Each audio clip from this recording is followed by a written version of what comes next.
చెప్పు పెద్దవ్వ, ఎట్లా అనిపిస్తా ఉంది రేవంత్ రెడ్డి పరిపాలన? రేవంత్ రెడ్డి పరిపాలన అద్భుతంగా ఉంది. ఆయన చేసే పనులు కూడా చాలా బాగా చేస్తాడండి. మాది గ్రామమే, మండలమే మాది.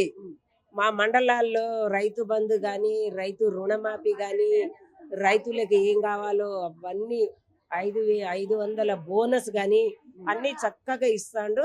చక్కగా పరిపాలన చేస్తాండు. ఏది కావాలన్నా ఒక్క మహిళలకే ఆ 2500 అది కూడా అది త్వరలో అయిపోతుంది. బస్సు ఫ్రీ పెట్టిండు, గ్యాస్ 500కి ఇస్తాండు, 200 యూనిట్ కరెంటు ఫ్రీ ఇస్తాండ్రు. అన్ని మంచిగా ఉన్నదండి. ఇంకా చెప్పేది ఎవరు?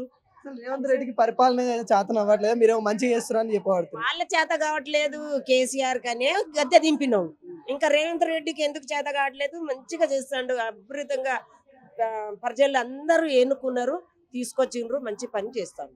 ఫ్రీ బస్సుల వల్ల మహిళలు కొట్టుకుంటున్నారు కదా బస్సులలో. అస్సలు లేదు, అదంతా వాళ్ళే టిఆర్ఎస్ వాళ్ళని బస్సులో పంపించి వాళ్ళని గొడవ పెట్టించి ఎవరో గొడవ పెడతాండ్రని పుకర పెడతాండు.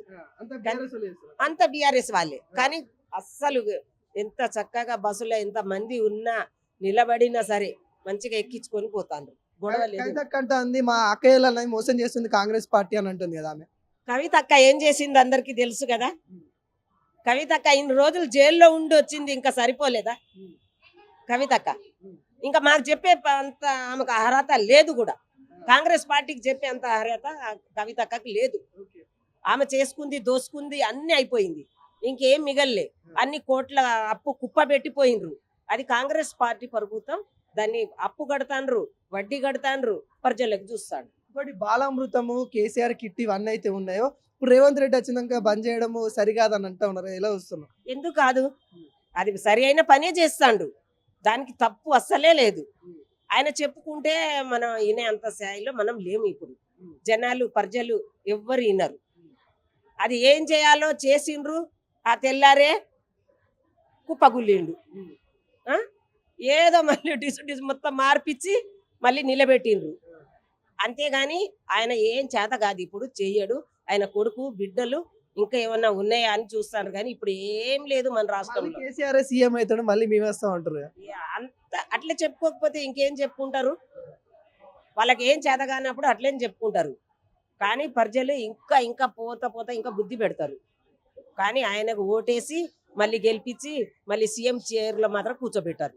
ఎట్లా అనిపిస్తుందో మీ రేవంత్ రెడ్డి పరిపాలన? అసలు బాగాలేదని అంటా ఉన్నారు. రేవంత్ రెడ్డికి చాలా బాగుంది. 6 గ్యారంటీలు అమలవుతున్నాయి. తర్వాత ఇప్పుడు మహిళలది నారీ బేరీ కూడా చాలా ఫుల్ సక్సెస్ ఉంది. మరి అదే విధంగా మహిళలకు చాలా ఉత్సాహం ఉంది. మరి రేవంత్ రెడ్డి అన్నకు కాంగ్రెస్ కండు ఒప్పుకున్నారని బాగుందని చెప్తా ఉన్నారు. మహిళలదే బాగుంది. ఇవాళ అసలు నేను 35 ఏళ్ళ రాజకీయంలో ఈ రోజు చూసినటువంటి సక్సెస్ఫుల్ ఎన్నడూ చూడలేదు నేను. మహిళలతోటే మన కాంగ్రెస్ వచ్చింది. మళ్ళీ ఇంకా 5 సంవత్సరాలకు కూడా మహిళలతోటే వస్తుంది. మరి మహిళలను కూడా రేవంత్ అన్న మర్చిపోవద్దు. అన్ని కూడా వాళ్ళకు వెంబడే ఏ స్కీములు ఇవ్వానో ఆ స్కీములు వాళ్ళ అర్హతను బట్టి ఇవ్వాలి. పదవులు కూడా ఇవన్నీ ఇచ్చుకుంటూ పోతేనే మళ్ళీ కూడా మన కాంగ్రెస్ ప్రభుత్వం వస్తుంది అని నాకు గ్యారంటీ ఉంది. అంటే రేవంత్ రెడ్డి మిమ్మల్ని మోసం చేస్తున్నాడు కదా. 2500 ఇస్తా అన్నాడు, మోసం చేసిండ. ఫ్రీ సిలిండర్ ఇస్తా అన్నాడు, అక్కడక్కడ ఇస్తా. ఇప్పుడు ఒక చిన్న విషయము, మనం ఇంట్లోనే ఒక 4 కొండు పెట్టాలంటే కష్టం అవుతుంది. ఈ మన రాష్ట్రంలో మొత్తం 32 జిల్లాలున్నాయి. ఒకేసారి కావాలంటే ఏ పని కాదు, ఎవరితోటి కాదు. ఎవరైనా కూడా ప్రతిపక్షం వాళ్ళు ఏమంటారు కదా అంటే చేస్తలేరు అంటారు. అది అనగానే కాదు, అవుతుంటది. 1 సంవత్సరమే అయిపోయింది కదా. ఇప్పుడు అనగానే ఎట్లయితే కాదు. కాబట్టి దాన్ని మెల్లమెల్ల చేసుకుంటూ వస్తుండు. కేసీఆర్ మంచి చేసినాడు కదా, మరి అన్ని చేసినా అని చెప్తుంది. కేసీఆర్ గారు ఏమీ చేయలే. అంతా వాళ్ళ ఫ్యామిలీకే. వాళ్ళకు 5 ఫ్యామిలీ, వాళ్ళ ఫ్యామిలీకి 5 ఉద్యోగాలు ఇచ్చిండు. వాళ్ళే పీట మీద కూర్చున్నారు. మరి రేవంత్ అన్న వచ్చిన తర్వాత అందరికి ఉద్యోగాలు పెట్టిస్తుండ్రు. రెడ్డిలకే ఇస్తున్నాడు కదా. రెడ్డిలకు ఇస్తుండ అంటే ఫస్ట్ అనుభవం లేక ఇట్లా ఇచ్చిండొచ్చు, కానీ ఇప్పుడు అర్థమై అందరికి ప్రతిపక్షం లేకుండా అందరికి ఇచ్చుకుంటూ వస్తుండ్రు. కొత్త రేషన్ కార్డులు ఇవ్వడం కూడా ఆలస్యం అవుతా ఉందని చెప్తా ఉన్నా. ఇప్పుడు నేను చెప్పిన కదనండి, ఎవరికి కానీ ఒకసారి అనగానే కాదు, వెంబడి కొంచెం చూసుకుంటూ ఇవ్వాల్సి వస్తుంది కదా. ఏం లేదు, రేవంత్ అన్న అన్నట్టుగా ఉట్టుకుండగానే ఉన్నాం మనం. అదంతా భర్తీ చేసుకోవాలి, వెనక ముందు ఆలోచించుకోవాలి, అవి చూసుకుంటూ ఇవ్వాలి. ఇస్తారు. కాంగ్రెస్ ప్రభుత్వం ఎప్పుడు మోసం చేయలేదు, చెయ్యరు. ఇంకొక అక్క కూడా ఉంది, మాట్లాడే ప్రయత్నిద్దాం. ఇలా వస్తున్నారు రేవంత్ రెడ్డి పరిపాలన బాగాలేదని అంటా ఉన్నారు, బాగుందా ఇలా ఉంది? చాలా బాగుందన్న. మేము వ్యవసాయం చేసుకుంటాము, సన్నవడ్లకు బోనస్ ఇవ్వడం, ఇలా భూమి ఉన్నోళ్ళకి గుంటకి 120 రూపాయలు చొప్పున వేయడం, అలాగే భూమి లేని వాళ్ళు కౌలు రైతులు ఉన్నారు కదండి, సన్నవడ్లు పండించుకుంటే క్వింటాల్కు 500 బోనస్ ఇచ్చిండు. అట్లా చాలా మంది రైతుల కళ్ళలో ఆనందాన్ని చూసిండు అన్న మన రేవంత్ రెడ్డి. అట్లాగే టిఆర్ఎస్ ప్రభుత్వం చాలా చేసింది అంటే వాళ్ళకు 1000 ఎకరాల భూములు ఉండబట్టి రైతు బంధు పెట్టిండ్రు అన్న. మళ్ళీ ముసలోళ్ళు సౌండ్ చేయొద్దు అన్నట్టుగా వాళ్ళకి పింఛన్లు ఇచ్చిండు. ఈ 2 తప్ప తను ఏం చేయలేదు. ప్రతి కుటుంబం పింఛన్ ఉన్నా లేకున్నా, పింఛన్ ఇచ్చినా ఇవ్వకున్నా 200 యూనిట్లు కరెంట్ కానివ్వండి, 500 గ్యాస్ కానివ్వండి. ఇవాళ మేము హైదరాబాద్ వస్తే దాదాపు ఒక 500 ఖర్చు అవుతుందండి. అట్లా ఈ నెలలో నేను ఒక 10-15 సార్లు హైదరాబాద్ వచ్చిన 10 రూపాయలు ఖర్చు లేదు. అంటే ఒక కుటుంబం దాదాపు 3-4 వేలు అయితే లబ్ధి పొందుతుంది అన్న రేవంత్ రెడ్డి సర్కార్లో. గ్యాస్ విషయంలోనే కానివ్వండి, కరెంట్ కానివ్వండి, బస్ ఛార్జీలే కానివ్వండి. ఇప్పుడు మళ్ళీ మహిళలకు కూడా మహిళా సంఘాలకి మిత్తి లేని పైసలు ఇస్తా అంటున్నాండి. అట్లా మహిళా సంఘాల ద్వారా చాలా బ్యాంకులు కూడా డెవలప్ అవుతుంది. ఇలా అప్పులు తీసుకొని ఎగ్గొట్టిన పెద్ద పెద్ద బిజినెస్ మ్యాన్లు ఉన్నారు, కానీ మహిళా సంఘాలలో అప్పులు తీసుకొని ఎగ్గొట్టిన వాళ్ళైతే లేరు. ప్రాంప్ట్ గా కడతారు. అసలు మిత్తి కట్టకపోతే ఆ 10 మంది ఆడవాళ్ళు వాళ్ళు నిల్లు పెడతారన్న భయానికైతే ఖచ్చితంగా కడతారు. అలాంటిది మిత్తి లేకుండా ఇస్తారు కనుక మేము ఇంకా బ్యాంకులను డెవలప్ చేయగలుగుతాం. రేవంత్ రెడ్డి సర్కార్ చాలా బాగుంది. మా ఆడవాళ్ళకైతే చాలా చాలా హెల్పింగ్ ఉందన్న. ఒక అన్నలాగా అందరికి సహాయపడుతున్నారు. అంటే మోసం చేస్తుంది కాంగ్రెస్ పార్టీ మహిళలకి, వాళ్ళకి ఇస్తాను అన్న మోసం ఏ విషయంలో మోసం చేసిందో మీరు క్వశ్చన్ అండి, నేను ఆన్సర్.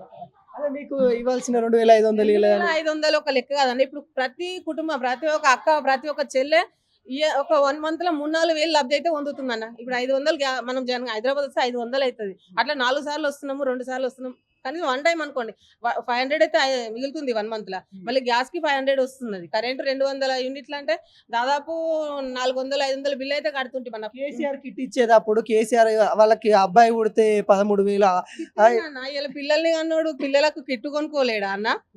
వేలు లక్షలు పెట్టి డెలివరీలు చేసుకుంటాము, ఒక 2000 పెట్టి కిట్టు కొనుక్కోమా? మధ్య తరగతిలో గవర్నమెంట్ హాస్పిటల్స్ ఉన్నాయి అన్న, కిట్టే అవసరం లేదు. వాళ్ళ ఫ్రీ డెలివరీ చేస్తే ఆడికి చాలన్న.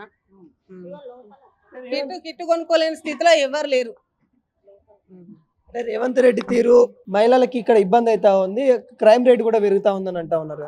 ఏం లేదన్న, అది జనాలు అంతా అపోహ. అప్పుడు కేసీఆర్ ప్రభుత్వంలో కూడా చంపుకున్నారు, గంజాయి అయింది, అన్ని మేము కూడా చూస్తున్నాం అన్న. కానీ మేము ఏ రోజు ఏ ప్రభుత్వాన్ని కించపరచలేదు. ఇవాళ కాంగ్రెస్ రావడం వల్ల టీఆర్ఎస్ లేదని వాళ్ళకి మనసుకు పట్టక ఇలా ఎలక్షన్ స్టార్ట్ అయ్యి మేము కాంగ్రెస్ ప్రభుత్వం వచ్చి 1 year కాకముందే పిచ్చి కుక్క లెక్క ఊర్ల మీద పడి తిరుగుతున్నారన్న. మేము 10 సంవత్సరాలు నోరు మూసుకొని కూర్చున్నాం. 10 సంవత్సరాల్లో ఏ ఒక్క చెల్లె, ఏ ఒక్క అక్క, ఏ ఇల్లు లబ్ధి పొందలేదన్న. 10 ఏళ్ళ నుంచి మేము అదే పెంకుటి ఇంట్లో ఉన్నాం. ఇలా రేషన్ కార్డు లిస్టులో మా కొత్త ఇళ్ళ లిస్టులో నా ఇల్లు వచ్చిందన్న. నేను చాలా గర్వపడుతున్నా. కాంగ్రెస్ ప్రభుత్వంలో ఉండి నేను కాక నాలాంటి పేదలకు చాలా మందికి ఇండ్లు ఇప్పిస్తున్నా అని నేను గర్వంగా ఉన్నాను. మేడం ఎక్కడ నుండి వచ్చారు, ఎట్లా అనిపిస్తా ఉంది ఈరోజు గాంధీ భవన్ లో? జనగాం నుండి వచ్చాము మేము. కాంగ్రెస్ ప్రభుత్వం బాగా చేస్తుంది రేవంత్ రెడ్డి గారు. కవితక్క మాట్లాడుతుంది 10 ఏళ్ళ నుండి ఏది చేయండి, ఇప్పుడు వచ్చి మా కాంగ్రెస్ రాగానే మేము ఇది చేస్తాము అది చేస్తాము అని కవితక్క లిక్కర్ లీడర్ గారు మాట్లాడడం అది పద్ధతి కాదు. కాంగ్రెస్ని ఏలెత్తి చూపెట్టడం పద్ధతి కాదు. 10 ఏళ్ళ పాలనలో ఏం చేయలేదు వాళ్ళు. టీఆర్ఎస్ అనేవాళ్ళు ఏం చేయలేదు. ఉన్నోడికి పెట్టిండ్లు అంతే, లేనోళ్ళు లేనట్టే ఉన్నాం. ఇది బీద వాళ్ళకి అన్నిటికీ సౌకర్యం, గ్యాస్కి సౌకర్యం, ఇప్పుడు వచ్చే నెల సన్న బియ్యము, కరెంటు ఉచితము, మళ్ళీ బస్సు ఫ్రీ, ఇవన్నీ చేస్తున్నాడు కదా. వీళ్ళకి 1 సంవత్సరం లోపు ఇవన్నీ చేస్తుంటే జనాలకి కావాలని ఏకమై కాంగ్రెస్ పార్టీని ఏదో హేళన చేయాలని చేస్తున్నారు. అది వాళ్ళు చేయలేని పరిపాలన కాంగ్రెస్ ప్రభుత్వం చేస్తుందని వాళ్ళకి ఈర్ష బాగా ఉంది. మళ్ళీ కేసీఆర్ వేస్తారు, రేవంత్ రెడ్డి పాలన మహిళలు మా అక్క ఇళ్ళలు అందరూ ఇబ్బందిగా ఉన్నారు, మళ్ళీ కేసీఆర్ వేస్తారని చెప్తా ఉన్నారు. ఏడా ఇబ్బందిగా ఉన్నారు?